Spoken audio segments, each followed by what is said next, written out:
நம்மளை கர்த்தர் ஆதரிப்பார். எந்த சூழ்நிலையில் நாம் இருக்கலாம் இந்த மாதத்தில், எந்த தேவையோடு நாம் இருக்கலாம் இந்த மாதத்தில், ஆனால் கர்த்தர் நம்மளை என்ன செய்வார்? ஆதரிப்பார். இந்த மாதம் முழுவதும் ஆண்டவர் நம்மளை ஆதரித்து நடத்துவார். எல்லா தேவைகள் மத்தியிலும் கர்த்தர் நம்மளை ஆதரித்து நடத்துவார். ஆமீன். சங்கீதங்களின் புஸ்தகமும் 55வது சங்கீதம் 22வது வசனத்தை நாம் வாசிப்போம் என்றால், சங்கீதம் 55:22 வாசிப்போம் என்றால், ஆமென். வசனம், கர்த்தர் மேல் உன் பாரத்தை வைத்து விடு, அவர் உன்னை ஆதரிப்பார். அவர் உன்னை ஆதரிப்பார். நீதிமானை ஒருபோதும் தள்ளாட விட்டார். நீதிமானை ஒருபோதும் அவர் தள்ளாட விட்டார். இதுதான் ஆண்டவர் இந்த மாதத்தில் நமக்கு கொடுத்த ஒரு வாக்குத்தத்தம். இதன் அடிப்படையிலே கர்த்தர் இன்றைக்கு நம்மளோடு கூட இடைபடுவாராக. கண்களை மூடி நம்ம ஜெபம் பண்ணுவோம். ஆண்டவரே, இந்த வார்த்தையின்படி நீர் எங்களோடு கூட பேசும். கர்த்தர் இந்த சபைக்குள்ளே எங்களை கொண்டு வந்திருக்கிறீர். ஆண்டவரே, குறைவான கூட்டமாகளாய் இருந்தாலும் கர்த்தர் எங்களோடு கூட நீர் இடைபடும்படியாய், கர்த்தர் எங்களோடு கூட நீர் பேசும்படியாக ஜெபிக்கிறோம். உடைய கரத்தில் ஒப்பு கொடுக்கிறோம். இயேசுவின் நல்ல நாமத்தில் பிதாவே, ஆமேன், ஆமேன். ஆண்டவர் ஆமீன் ஆதரிப்பார் என்று சொல்லி இந்த மாதத்தில் சொன்னபடி அவர் மேலே நம்ம பாரத்தை வைத்து விட வேண்டும். இது நமக்கு நல்ல தெரிந்த ஒரு வசனம்தான். சிறு பிள்ளைகளிலிருந்து இது நாம் கற்றுக்கொள்ளுகிற ஒரு வசனம்தான். ஆனாலும் கர்த்தர் இந்த உலகத்தில் நம்மளை படைத்து வைத்திருக்கிறார். ஆமீன். இந்த ஜீவன் நம்மளை விட்டு பிரிகிற வரைக்கும் நம்ம மேலே ஒரு பார சுமை இருக்கிறது. என்னதான் திருப்தியாய் நடக்கப்பட்டாலும் ஒரு பாரம் நமக்கு அழுத்தி கொண்டு தான் இருக்கிறது. அந்த பாரத்தை எல்லாம் கர்த்தர் மேலே நம்ம வைக்க வேண்டும் என்று சொல்லி கர்த்தர் இந்த வேளையிலே சொல்லுகிறார். அவர்தான் நம்மளை ஆதரிப்பார். எந்த மனுஷனும் நம்மளை ஆதரிக்க முடியாது. யாராக இருந்தாலும் ஒரு கட்டத்திற்கு மேலே நம்மளை ஆதரிக்க முடியாது. ஆதரிப்பார் என்று சொல்லி பல டிரான்ஸ்லேட்டரில் எடுத்து இதை வாசித்து பார்க்கும்போது சப்போர்ட்டுன்னு சொல்லி சொல்லப்பட்டிருக்கிறது. ஆமீன். ஆண்டவர் நமக்கு சப்போர்ட்டாக இருக்கிறார். மனுஷனுடைய சப்போர்ட் கூட கொஞ்ச நாளைக்கு தான். சமீபத்தில் இந்த மீடியாவில் பார்க்கும்போது டோனிக்கு அதிக ஃபேன்ஸாக, ஆனால் அதே ரசிகர்கள் இன்றைக்கி அந்த டோனியை ஏன் ஆடுறாருன்னு கேட்குறாங்க. எந்த உலகத்தில் இருந்தாலும் மனுஷனை ரொம்ப நேரம் என்ன செய்ய முடியாது? ஆதரிக்க முடியாது. கர்த்தராகிய ஆண்டவராகிய இயேசு கிறிஸ்து மாத்திரம்தான் நம்மளை ஆதரிக்க முடியும். அவர் ஒருவர் தான் நம்ம பாரத்தை சுமக்க முடியும். அவர் ஒருவர் தான் என் கஷ்டத்தை சுமக்க முடியும். என் குறையை அவர் ஒருவர் தான் சுமக்க முடியும். என் இருதயத்தினுடைய கஷ்டத்தை அறிந்தவர் இயேசு கிறிஸ்து மாத்திரம்தான். என் மனைவி அறிய முடியாது. என் இருதயத்தில் என்ன நினைக்கிறேன்றதை என் மனைவிக்கு தெரியாது, பிள்ளைக்கு தெரியாது, தாய் தகப்பனுக்கு தெரியாது, நண்பருக்கு கூட தெரியாது. ஆனால் இருதயத்தின் நினைவுகளை அறிந்தவர் ஒருவர் மாத்திரம்தான், இயேசு கிறிஸ்து மாத்திரம்தான். என் இருதயத்தில் என்ன குறை இருக்கிறதோ, என்ன பாரம் இருக்கிறதோ கர்த்தர் சொல்லுகிறார், நான் உன்னை ஆதரிப்பேன் இந்த மாதத்தில் என்று சொல்லி. யார்கிட்டையும் போய் நம்ம என்னத்தையும் சொல்லி ஒன்றுமே புரிய வைக்க முடியல. என் கஷ்டம் இது, என் சூழ்நிலை இது. ஆனால் கர்த்தர் ஒருவர் மாத்திரம்தான் நம்மளை ஆதரித்து ஆண்டவர் நடத்துவார், பராமரித்து ஆண்டவர் நடத்துவார். அவர் நம்மை வளர்த்து ஆதரிக்கிறார் என்று ஏசாயாவில் ஒரு இடத்துல வசனம் சொல்லப்பட்டிருக்கிறது. அவர் வளர்த்து ஆதரிக்கிறாரா நம்மளை? அவருடைய ஆதரவு நமக்கு எப்பொழுதுமே இருக்கிறது என்பதை மறந்துவிடக்கூடாது.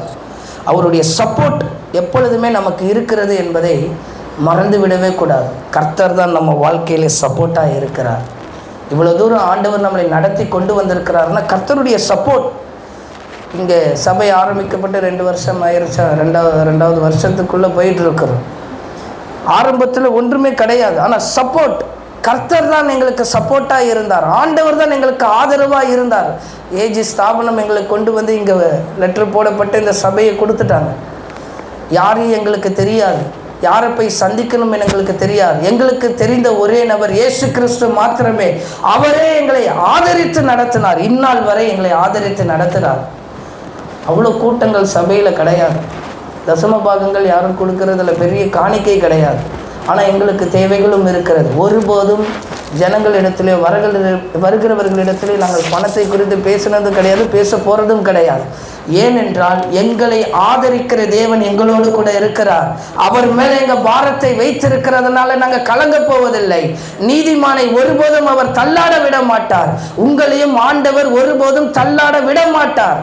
அவர் நீதிமானாய் நம்மளை ரட்சித்து வைத்திருக்கிறார் அல்லவா? அவருடைய பராமரிப்பை பார்த்தா ரொம்ப ஆச்சரியமாக இருக்குது.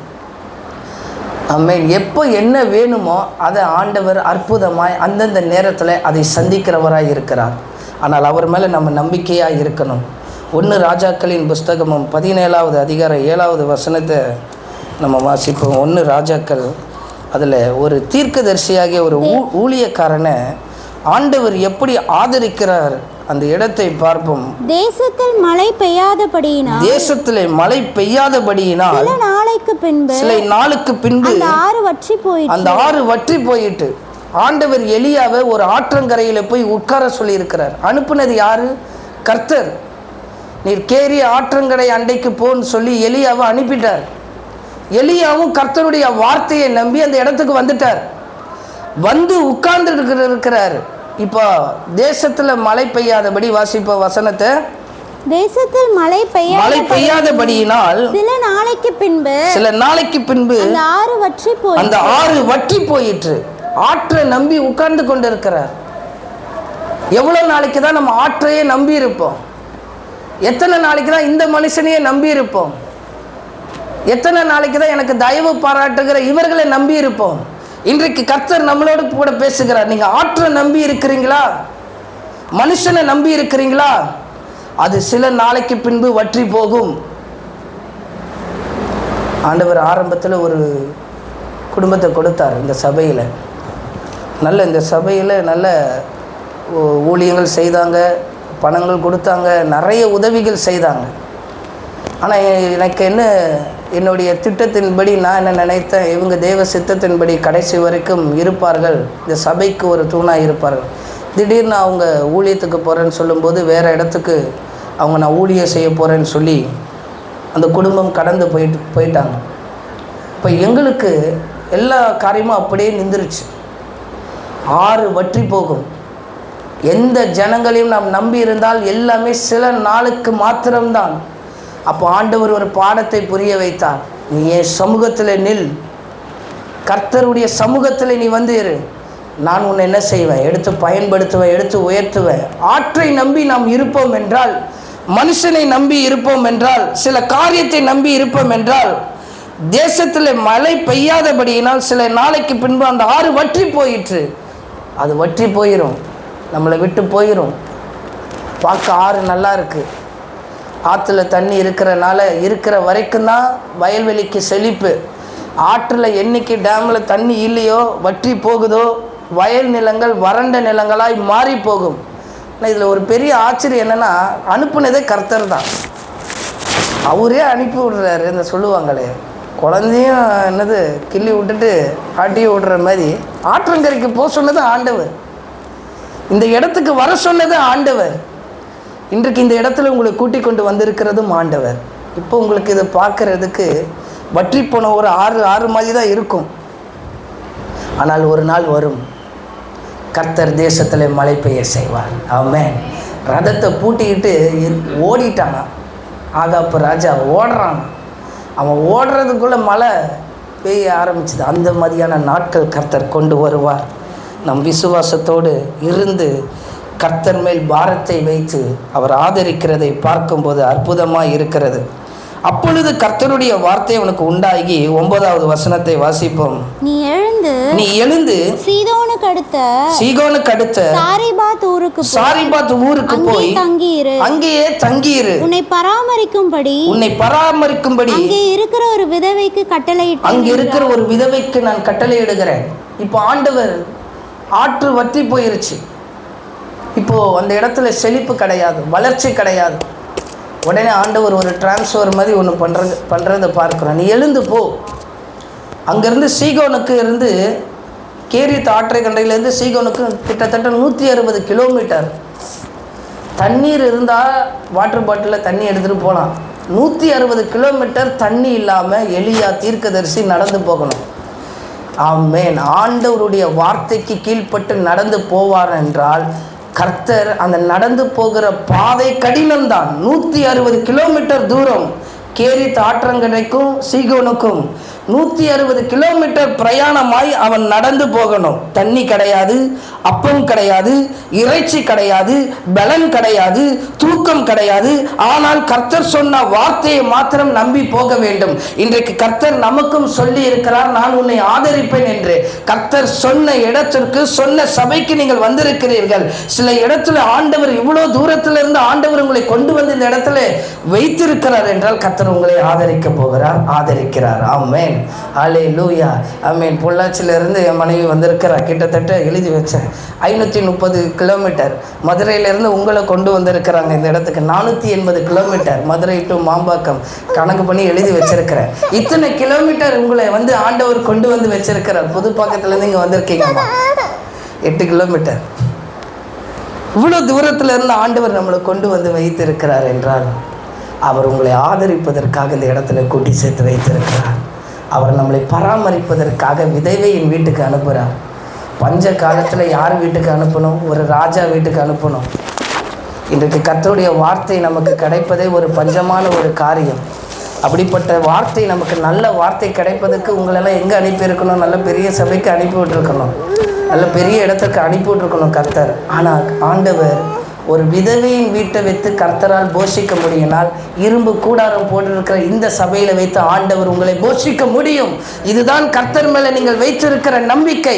இந்த நம்பிக்கை தான் எங்களை தொடர்ந்து நடத்துகிறது. சோர்வு இல்லாதபடி, பலவீனம் இல்லாதபடி தொடர்ந்து உற்சாகமாக இந்த ஊழியத்தை செய்வதற்கு கர்த்தர் கிருபை தந்து கொண்டிருக்கிறார். பூசப்படாத ஒரு இடம், நடந்து வருவதற்கு சரியில்லாத ஒரு இடம், ஏறி வருவதற்கு படி சரியில்லாத ஒரு இடம்.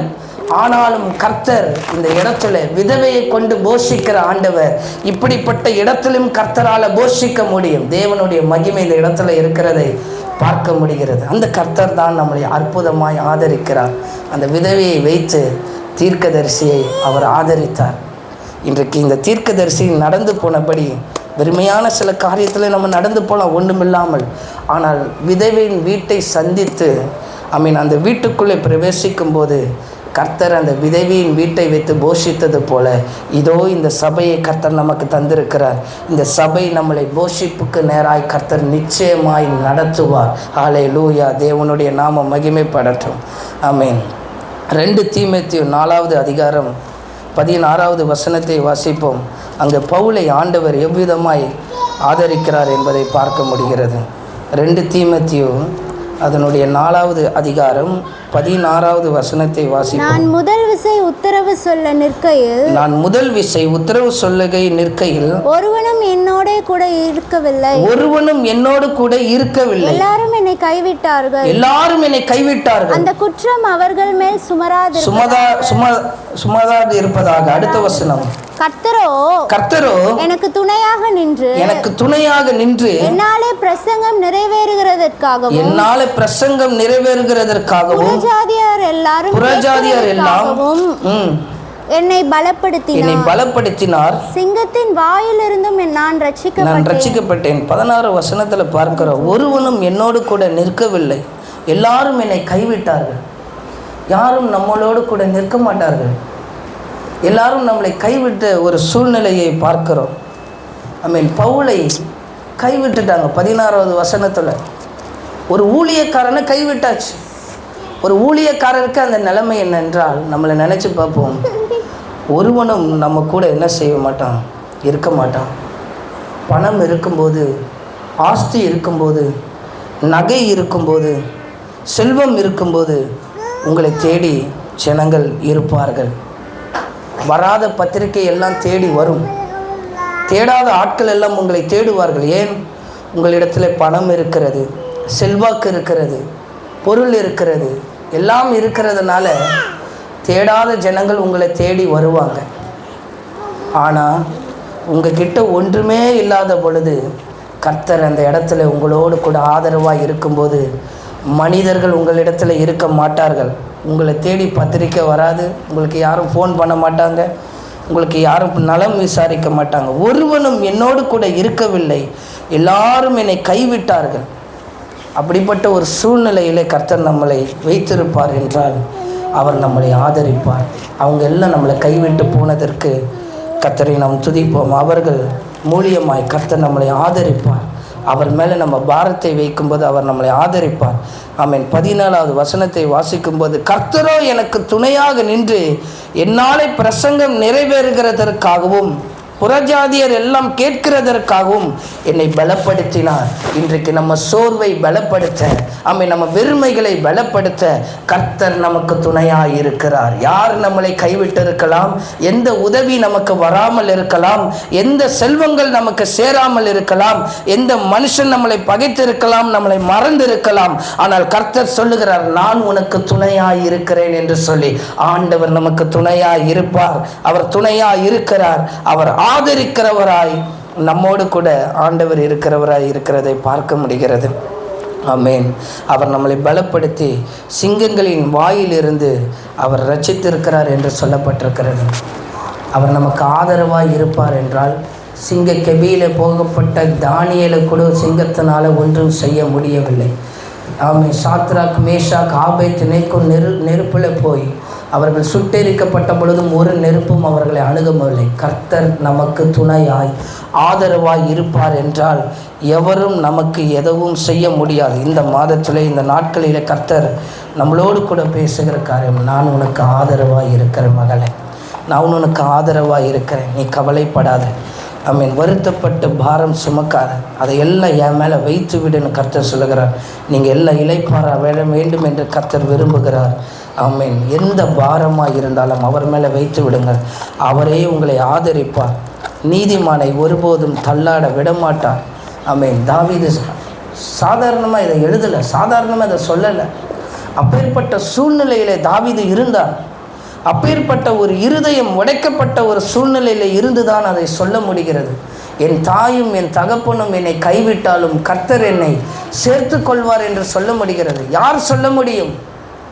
என் தாய் என்னை விட்டு போய்விட்டார்கள், என் தகப்பன் என்னை விட்டு போய்விட்டாங்க, யார் எனக்கு உதவி செய்யலை? என் அண்ணன்மார்கள் எல்லாம் ரிட்டையர்டு ஆர்மியில் இருக்கிறவன், அவங்க அண்ணன்மார்கள் எல்லாம் ரிட்டையர்டு பணத்தை கொடுத்து தாவீதுக்கு உதவி செய்ய முடியும், அதெல்லாம் செய்யலை. அதனால் தைரியமாய் சொல்ல முடிகிறது, என் தாயும் தகப்பனும் என்னை கைவிட்டாலும், உற்றார் உறவினர்கள் யார் என்னை கைவிட்டாலும் கர்த்தர் என்னை சேர்த்து கொள்வார் என்கிற நம்பிக்கை நம்ம மேலே இருக்கணும். கர்த்தர் அப்படி நம்மளை நடத்துவார், தொடர்ந்து நம்மளை ஆசீர்வதிப்பார். ஆமென். இப்படி இந்த ராஜா எலியாவை ஆண்டவர் நடத்தினது போல, பவுலை நடத்தினது போல கர்த்தர் நமக்கும் ஆதரவாக இருப்பார். ஆமென். ஆண்டவராகிய இயேசு கிறிஸ்து ஜனங்களை எவ்வளவு விதமாய் ஆதரிக்கிறார் என்பதை பார்ப்போம். ஆமென். மத்தேயு எழுதின சுவிசேஷம் 15வது அதிகாரம் அதனுடைய 32வது வசனத்தை வாசிப்போம். மத்தேயு 15 அதனுடைய 32வது வசனத்தை வாசிப்போம். ஆண்டவராகிய இயேசு கிறிஸ்து எப்படி ஜனங்கள் மேலே அன்பு வைத்து அவர்களை ஆதரிக்கிறதை பார்க்க முடிகிறது. பின்பு இயேசு தம்முடைய சீஷர்களை அழைத்து, ஜனங்களுக்காக பரிதபிக்கிறேன், தங்கியிருந்து சாப்பிட ஒன்றும் இல்லாதிருந்தார்கள், இவர்களை பட்டினியாய் அனுப்பிவிட எனக்கு மனதில்லை, வழியிலே சோர்ந்து போவார்களே என்றார். இதான் இயேசுவினுடைய இருதயம், நம் தெய்வத்தினுடைய இருதயம். நாம் ஆராதிக்கிற தேவன் எப்படிப்பட்டவர் என்பதை பாருங்கள். இயேசு தம்முடைய சீஷர்களை அழைத்து சொல்லுகிறார், ஜனங்களுக்காக பரிதபிக்கிறேன். நமக்காக ஆண்டவர் பரிதபிக்கிறார். எனக்கு யாரும் இல்லையே, என் கஷ்டத்தை சொல்ல யாரும் இல்லையே, எனக்கு பண தேவை இருக்க, உதவி செய்ய யாரும் இல்லையே, நினைக்க வேண்டாம். இயேசு நமக்காக பரிதபிக்கிறார். இவர்கள் என்னிடத்தில் 3 நாள் தங்கியிருந்து சாப்பிட ஒன்றுமில்லாது இருக்கிறார்கள், இவர்கள் பட்டினியாய் அனுப்பிவிட எனக்கு மனதில்லை. இயேசுவுக்கு மனசு இருக்காது. இந்த சபைக்குள்ளே வந்து உங்களை பட்டினியாய் திருப்பி விடுவதற்கு இயேசுவுக்கு மனசு கிடையாது. உங்களை திருப்தியாய் அனுப்புவது தான் கர்த்தருடைய பிரியம். உங்களை வார்த்தையினால் திருப்திப்படுத்தி அனுப்புவது தான், ஆசீர்வதித்து அனுப்புவது தான் இயேசுவினுடைய பிரியத்தை பார்க்க முடிகிறது. அவர் உங்களை ஆதரிக்கிறார். இந்த சபைக்குள்ளே வரும்போது உங்கள் பாரத்தை எல்லாம் அவர் மேலே வைத்து விடுங்கள், உங்கள் பலவீனங்களை எல்லாம் அவர் மேலே வைத்து விடுங்கள். ஐயோ எனக்கு இவ்வளவு தேவை இருக்கிறதை அவர் மேலே வைத்து விடுங்கள். அவர் உங்களை ஆதரிப்பார். நீதிமான்களை ஒருபோதும் தள்ளாட விடமாட்டார்.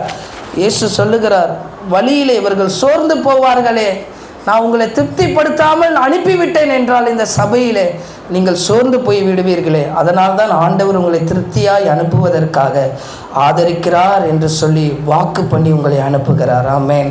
இதை இயேசு கிறிஸ்து சீஷர்கிட்ட சொல்லுகிறார். இயேசுவுடைய இருதயத்தை பாருங்கள் எப்படி இருக்குது. சீஷருடைய இருதயத்தை பாருங்கள். 33 வாசிப்போம். அதற்கு அவருடைய சீஷர்கள் இவ்வளவு திரளான ஜனங்களுக்கு திருப்தி உண்டாகும்படி வேண்டிய அப்பங்கள் வனாந்திரத்திலே நமக்கு எப்படி அகப்படும். இதுதான் சீஷருடைய இருதயம், இதுதான் மனுஷனுடைய இருதயம். இயேசுனுடைய இருதயத்தை பாருங்க. இவங்களை நான் அனுப்பக்கூடாது, இவங்களை நான் போஷிக்கணும், இவங்க சோர்ந்து போயிடுவாங்க, இவங்களுக்காக நான் பரிதபிக்கிறேன்னு சொல்லுகிறது தான் இயேசு கிறிஸ்துவனுடைய இருதயம். ஆனால் சீஷனுடைய இருதயத்தை பாருங்கள் எப்படி சொல்லுகிறாங்க பாருங்கள். திரளான ஜனங்க இருக்கிறாங்களே, இவங்களுக்கு திருப்தியாக அப்பத்தை நான் எங்கே போய் கொண்டு வருவேன் இந்த மனாந்திரத்தில்? இவனுக்காக நான் ஏன் ஜெபிக்கணும்? இந்த அம்மாக்காக ஏன் ஜெபிக்கணும்? இவங்களை ஏன் நான் போஷிக்கணும்? இவங்களை ஏன் போய் நான் சந்திக்கணும்? இதுதான் மனுஷனுடைய இருதயத்தை பார்க்கிறோம். தூக்கி எறியப்பட்டுருவார்கள். அவர்களுக்கு உங்களுடைய இருதயத்தின் இயக்கங்கள் மனுஷர்களுக்கு தெரியாது, இயேசு கிறிஸ்துவுக்கு மாத்திரம்தான் தெரியும். அதுதான் இந்த இடத்துல இருக்கிற ஆழமான சத்தியத்தை பார்க்க முடிகிறது. இயேசுக்கு தெரியுது இந்த ஜனங்க பசியாக இருக்கிறாங்க, சோர்ந்து போயிடுவாங்க, இவங்களை நான் பலப்படுத்தணும்னு சொல்லி இயேசுவுக்கு தெரியுது. கூட இருக்கிற ஊழியக்காரருக்கு அது தெரியலை, கூட இருக்கிற அந்த ஜனத்துக்கு அது தெரியலை. அவன் சொல்கிறான், வனாந்திரத்தில் இவ்வளோ பேருக்கு அப்பத்தை நான் எங்கே தர்றது? இவ்வளோ கூட்டத்துக்கு நான் எங்கே போஷிக்கிறது? ஆண்டவர் சொல்லியிருக்கிறார், நீ விசுவாசித்தால் தேவனுடைய மகிமையை பார்ப்பாய் என்று. ஆனால் சீஷர்களுக்கு அந்த வசனம் நினப்புக்கு இல்லை. இன்றைக்கு கர்த்தர் நம்மளை ஆதரிக்கிறவராக இருந்தாலும் இந்த சீஷர்களுடைய எண்ணங்கள் போல் நாம் இருக்கக்கூடாது. ஆமென். அந்த இயேசுவின் இருதயம் நமக்குள்ளே இருக்க வேண்டும். 34வது வசனத்தை வாசிப்போம். அதற்கு இயேசு உங்களிடத்தில் எத்தனை அப்பங்கள் உண்டு என்று கேட்டார். உங்களிடத்தில் எத்தனை அப்பங்கள் உண்டு என்று கேட்டார். அவர்கள் 7 அப்பங்களும் சில சிறு மீன்களும் உண்டு என்றார்கள். அப்போ டிஃபன் பாக்ஸில் மீனத்தையும் அப்பத்தையும் பார்சல் வச்சிருக்கிறான். ஆனால் இயேசு கேட்கும்போது அதை சொல்லலை. ஏன்? ஜனங்களை அனுப்பி விட்டுட்டா இவனுங்க உட்காந்து சாப்பிடலாம். சீசர்கள் அவன் என்னத்தை பற்றியா? அவனை அனுப்பி விட்டுட்டா இவன் உட்காந்து நல்லா என்ன செய்யலாம், சாப்பிட்லாம். இயேசுக்கிட்ட சொல்லலாம்ல, ஆண்டவரே ஒரு கட்டைப்பை தான் எடுத்துகிட்டு வந்தேன், அந்த ஒரு கட்டைப்பையில் 7 அப்பம் தான், 7 மீன், 7 அப்பம், சில மீன் தான் அதில் இருக்குது அந்த கட்டைப்பையில் எடுத்து காட்டலாம்ல. கட்டைப்பையை காட்டலை. ஆனால் இயேசுவுக்கு தெரியாதா நீ கட்டைப்பையை எடுத்துகிட்டு வந்தது? சில பேர் பைக்குள்ளே வச்சுட்டு எதுவும் கொடுக்காம இருக்கக்கூடாது, உதவி செய்யணும். கிறிஸ்தவர்களுடைய கை எப்படிப்பட்டதாக இருக்க வேண்டும் என்றால் கொடுத்து செவந்த கைகளாக இருக்கணும். ஆமென். ஆனால் கொடுக்க மனசில் பாருங்கள் சீசருக்கு. ஆனால் இயேசுவுக்கு தெரியும், நீ என்ன கொண்டு வந்த, என்ன கொண்டு போகிற, உன் கட்டப்பைக்குள்ளே என்ன இருக்குது, பைபிள் கொண்டு வரியா, கொண்டு போகாமல் போகிறியா, எல்லாம் ஆண்டவருக்கு தெரியும். ஆண்டவர் தெரியாத மாதிரி கேட்குறார். ஆதாம் தவறு செய்த பிறகு ஆதாமே நீ எங்கே இருக்கிறாயின்னு கேட்குறார். ஆண்டவருக்கு எல்லாம் தெரியும். அவர் தெரிஞ்சுட்டு தான் அமைதியாக இருக்கார். நம்ம நினைக்கிறோம் அவருக்கு தெரியாத சில காரியங்கள் நம்ம செய்து விடுகிறோம் என்று. அவருக்கு எல்லாம் தெரியும். அவர் தெரிஞ்சும் அமைதலாக இருக்கிறார் என்றால் நம்ம மேலே அவர் அன்புள்ளவர். அவர் என் மகன் மாறுவான். 7 அப்பம் வச்சிருக்கிறான், வைக்காமல் இல்லை. ஆனால் கேட்டதுக்கு என்ன பதில் சொல்லிக்கிறான்? முன்னாடி வசனம் என்ன சொல்லியிருக்கிறான் என்றால், இந்த வனாந்திரத்தில் நமக்கு எப்படி அகப்படும் என்கிறான். ஒரு வார்த்தை இயேசுக்கிட்ட சொல்லியிருக்கலாம், ஆண்டவரே 7 அப்பந்தான் கொண்டு வந்தாங்க, 12 சீஷரில் ஒருத்தன் கூட உண்மையாக இல்லை பாருங்கள். ஒரு சர்ச்சுக்கு அடையாளமாக இதை எடுத்துப்போம். இப்போ ஒரு சபையில் இயேசு கிறிஸ்து இருக்கிறார். சபையில் இயேசு கிறிஸ்து கேட்குறார், இன்றைக்கு பிரசங்கம் நடந்து கொண்டிருக்கிறது, இந்த ஜனங்கள் 3 நாளாய் பிரசங்கம் கேட்டுக்கொண்டிருக்கிறாங்க சர்ச்சில், இவங்களுக்கு ஏதாவது ஆகாரம் கொடுக்கணும், உங்ககிட்ட ஏதாவது இருக்கான்னு. இப்போது சர்ச்சு இயேசு தான் பாஸ்டர் அப்படி வச்சுப்போம். இப்போ இயேசு பாஸ்டர் கேட்குறாரு ஜனங்களை பார்த்து, 3 நாளாக இவங்க பிரசங்கம் கேட்குறாங்க, ஏதாவது இருக்கான்னு கேட்குறாங்க. இப்போது ஜனங்க எடுத்துகிட்டு வந்திருக்கிறாங்க, ஆனால் என்ன செய்யலை, கொடுக்கல. இயேசுவுக்கு எப்படி இருக்கும்? அவர் பார்த்துட்டார், முன்னாடியிலேருந்து பார்க்குறாரு. கட்டப்பையில் நீ எடுத்துகிட்டு வந்ததை பார்க்குறாரு, 7 அப்பத்தை எடுத்துகிட்டு வந்ததை பார்க்குறாரு. சில மீன் துண்டுகள் இருக்குதான். வாசனை, மீன் வாசனை அடிக்காமலே இருந்திருக்கும். இயேசு மனுஷராக தான் இருக்கிறார். அங்கே ஒரு அம்மா இந்த முனையில் மீன் போட்டால் இங்கே வாசனை வருது. இந்த இதில் என் மனைவி போகும்போதெல்லாம் சொல்கிறேன், ஒரு நாள் வாங்கணும்ப்பா. மீன் பொரிச்சாலே அது வாசனை அப்படி வருது. எங்கேயோ வீட்டில் மீன் பொரிக்கிறாங்க, இங்கே வாசனை வர்றதை பார்க்குறோம். யார் வீட்லேயோ மீன் பொரிக்கிறாங்கன்றோம். மீன் வச்சுருக்கிறோம், அப்போல வச்சுருக்கோம், தர மனசு இல்லை. இந்த ஜனங்களுக்கு கொடுக்க மனசு இருக்காது. இந்த ஜனங்களுக்கு உதவி செய்ய மனசு இருக்காது. யாரும் உங்களுக்கு உதவி செய்ய முன்வர மாட்டார்கள். இயேசு கிறிஸ்து மாத்திரம்தான் உங்களை ஆதரிப்பார். கர்த்தர் மேல் உங்கள் பாரத்தை வைத்து விடுங்கள், அவரே உங்களை ஆதரிப்பார். நீதிமானை தள்ளாட விட மாட்டார். ஆமென். அடுத்த வசனம் 35வது வசனத்தை பாருங்கள். அப்பொழுது அவர் ஜனங்களை தரையில் பந்தி இருக்க கட்டளையிட்டுட்டார். இப்போ எல்லாரையும் உட்கார சொல்றார். இப்போ சீசர் அந்த இடத்துல சீசருடைய மனநிலைமை எப்படி இருக்கும்? எடுத்துட்டு வந்ததே 7 அப்பம். இந்த மனுஷன் நம்மளை கேட்காம பந்தி இருக்க சொல்லிட்டாரு. யாரு போய் இப்போ வாங்கிட்டு வருவா? இப்போ யாரு கொடுப்பா? இப்படிப்பட்ட அவிசுவாசங்கள் நமக்குள்ளே இருக்கக்கூடாது. நம்மோடு கூட இருக்கிறது இயேசு கிறிஸ்து. அவர் நம்மளை நிச்சயமாய் ஆதரிப்பார். ஆமென். அந்த நம்பிக்கை நம்ம வாழ்க்கையில் இருக்கணும். சீசருக்கு ஒன்றும் புரியல. இயேசு கிறிஸ்து திடீர்னு எல்லாரையும் பந்தி இருக்க சொன்னோன்னு அவனுக்கு ஒன்றும் புரியல. நம்மளை கேட்காம கொள்ளாமல் இவர் பாட்டுன்னு பந்தி இருக்க சொல்லிட்டாரு. எனக்கு தெரிஞ்சு கமிட்டி போட்டிருப்பான். இவன் அடிக்கடி இந்த 12 பேர் கமிட்டி போடுவான். யார் பெரிய ஆள், யார் இது கமிட்டி மீட்டிங் நடத்துவான். இப்போ 36வது வசனத்தை வாசிப்போம். அந்த 7 அப்பங்களையும் அந்த மீன்களையும் எடுத்து ஸ்தோத்திரம் பண்ணி பிட்டு தம்முடைய சீஷர்கள் இடத்தில் கொடுத்தார். ஆமென். கொடுத்தார். சீஷர்கள் ஜனங்களுக்கு பரிமாறினார்கள். ஆமென். எந்த மனுஷன் கொடுக்கறதுக்கு மனசு இல்லாமல் இருந்தானோ, எந்த மனுஷன் இந்த ஜனங்களுக்கு போதிக்கப்படணும்னு சொல்லி மனசு இல்லாமல் இருந்தானா, அந்த மனுஷனை கொண்டே ஆண்டவர் பந்தி இருக்க செய்கிறார். அதே போல நம்ம வாழ்க்கையிலும் எந்த மனுஷனால உதவி வராமல் இருக்கணும் என்று நினைக்கிறோமோ, அந்த மனுஷனை கொண்டே ஆண்டவர் அற்புதத்தை செய்வார். அந்த மனுஷனை கொண்டே கர்த்தர் நம்மளை ஆதரிப்பார். அதுதான் கர்த்தருடைய செயல். ஆமென். ஆண்டவர் அப்படி நம்மளை நடத்துவார். நம்ம நினைப்போம், இவனான் அவனை கொண்டுதான் ஆண்டவர் போஷிப்பார், அவனை கொண்டுதான் ஆண்டவர் நடத்துவார். ஆமென். எந்த மனுஷன் ஜனக்கத்துக்கு நான் உதவி செய்கிறதுக்கு மீன் அப்பமும் எங்களிடத்துல இல்லைன்னு சொன்னானோ, அவன் தான் எத்தனை ஜனங்கள் எங்களை போஷிக்கிறான். அப்போ எத்தனை பேருக்கு அவன் பந்தி போடணும்? ஒரு பந்தியில் 50 பேர்னா 5000 பேர்.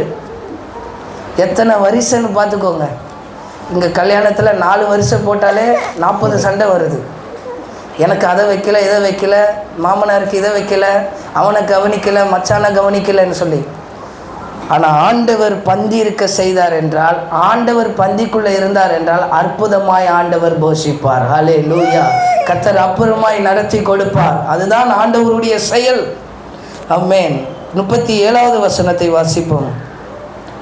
எல்லாரும் சாப்பிட்டு திருப்தி அடைந்தார்கள். ஆமென். 7 கூடைகள் எனது எல்லாரையும் ஆண்டவர் திருப்திப்படுத்தி இருக்கிறார். எந்த மனுஷனையும் நம்ம திருப்திப்படுத்த முடியாது, யாரையும் நான் திருப்திப்படுத்த முடியாது. கர்த்தர் ஒருவர் மாத்திரமே உங்களை திருப்திப்படுத்த முடியும். ஆண்டவர் மாத்திரம்தான் உங்களை திருப்திப்படுத்துவார். அவருடைய வார்த்தை உங்களை திருப்திப்படுத்தும். அவருடைய தீர்க்க தரிசன வார்த்தைகள் உங்களை பலப்படுத்தும்.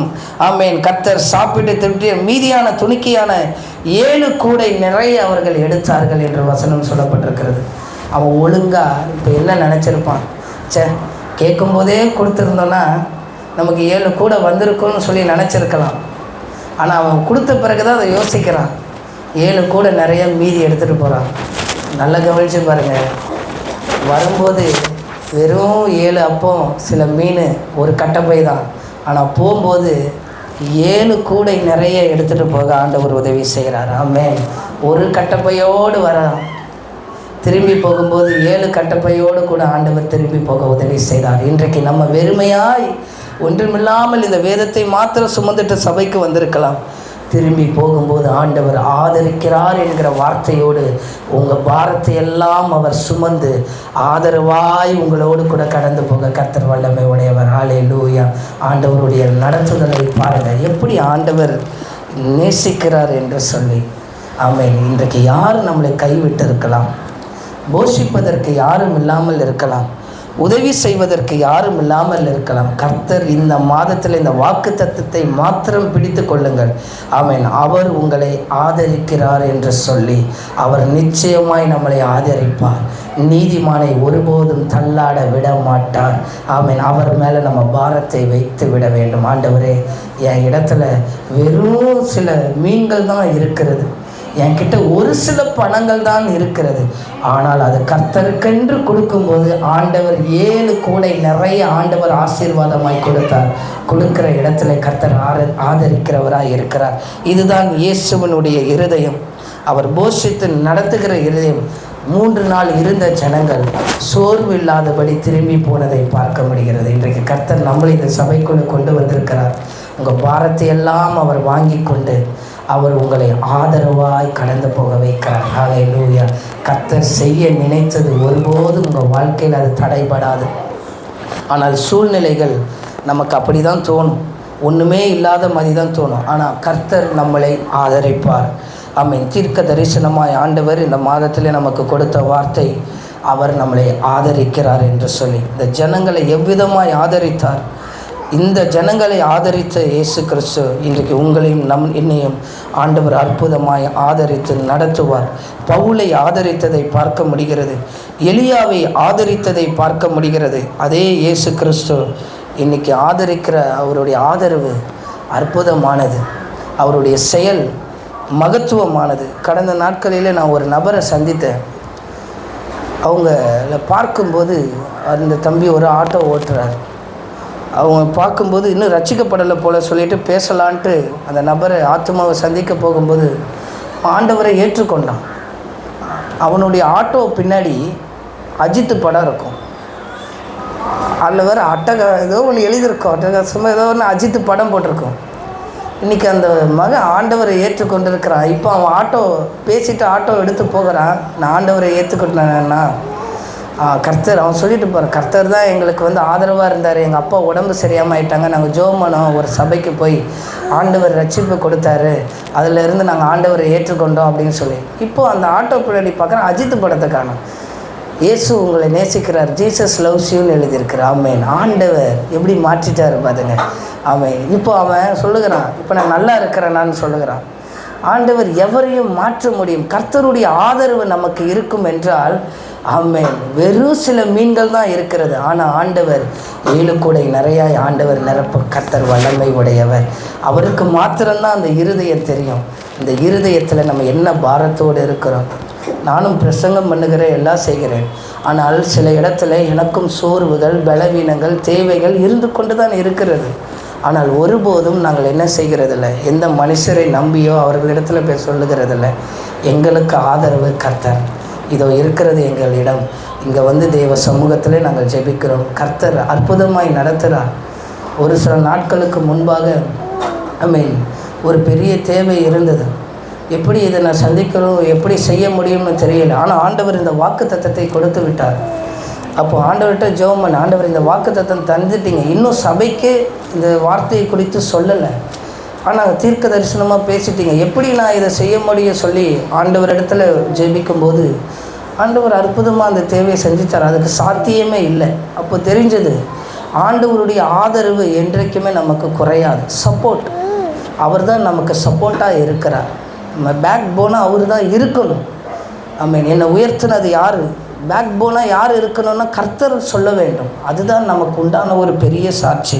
இன்றைக்கு நீங்கள் வந்திருக்கிறீங்க. கர்த்தர் உங்களுக்கு தீர்க்க தரிசனமாய் சொன்ன வார்த்தை, நான் உனக்கு ஆதரவாக இருப்பேன், நான் உனக்கு ஆதரவாக இருப்பேன், நான் உன்னை நடத்துவேன், உன்னை பராமரிப்பேன், உன்னை போஷிப்பேன், உன்னை வளர்ப்பேன் என்று சொல்லி கர்த்தர் இந்த வழியிலே தீர்க்க தரிசனமாய் சொல்லியிருக்கிறார். சரியான இடத்திற்கு ஆண்டவர் உங்களை கொண்டு வந்து வைத்திருக்கிறார். கண்களை மூடி நம்ம ஒப்பு கொடுத்து ஜெபம். ஆண்டவரே, என் அவிசுவாசம் நீங்கட்டும். ஆண்டவரே, நான் ஆண்டவரே என்று சொல்லத்தக்க ஒன்றுமில்லை, நீங்கள் என்னை ஆதரிங்க. ஆமென். எல்லாவற்றையும் எங்களுக்கு ஆதரித்து ஜெபம் பண்ணுவோம் ஆண்டவர் இடத்துல. ஆண்டவரே, ஆமென், நீங்கள் எங்களுக்கு ஆதரவாக இருங்க, நீங்கள் எங்களுக்கு ஆண்டவரே பலனாக இருங்க, எங்கள் பாரமெல்லாம் நீங்கட்டும்.